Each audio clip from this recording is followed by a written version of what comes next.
So तुम्हाला hydra facial घरी कसं करायचं बघायचं आहे? चला दाखवते. सो इथे तुम्ही आईस क्यूब घेऊ शकता. माझ्याकडे हे आईस कंटेनर आहे तर मी ते घेतलेलं आहे, ज्याने आपल्याला फेसवर रब करायचं आहे. मेक शुअर करा की जास्त रेड होऊ देऊ नका. थोडा रेड तर होणार बिकॉज ती प्रोसेस आहे.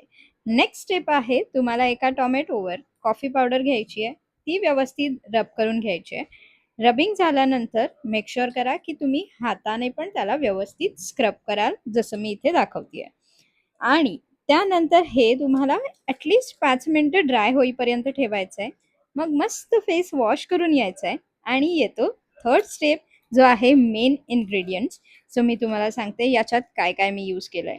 फर्स्ट आहे मुलतानी माती, हळद, त्यानंतर घेतलेलं आहे गुलाबजल आणि ॲलोवेरा जेल. हे तुम्हाला 10 मिनिटं ठेवायचं आहे ड्राय होईपर्यंत. मेक शुअर करा एकही थेंब तुमचा वेस्ट गेला नाही पाहिजे, म्हणून मी हाताला पण लावून आली होती. सो इथे माझा फेसवर तुम्ही ग्लो दिसतोय, किती सुंदर आलेला आहे. हे तुम्ही आठवड्यातनं एकदा तरी नक्की करून बघा. सो आपल्याला महागातले प्रोडक्ट घेऊन जो ग्लो मिळत नाही ना, तो याने नक्कीच मिळेल. आणि मेक शुअर करा हे झाल्यानंतर तुम्हाला तुमच्याकडे असलेली सनस्क्रीन किंवा मॉइश्चरायझर नक्की यूज करायचा आहे. रील आवडली असेल तर मला नक्की कमेंट करून सांगा आणि ट्राय करून मला नक्की कळवा. Okay, bye.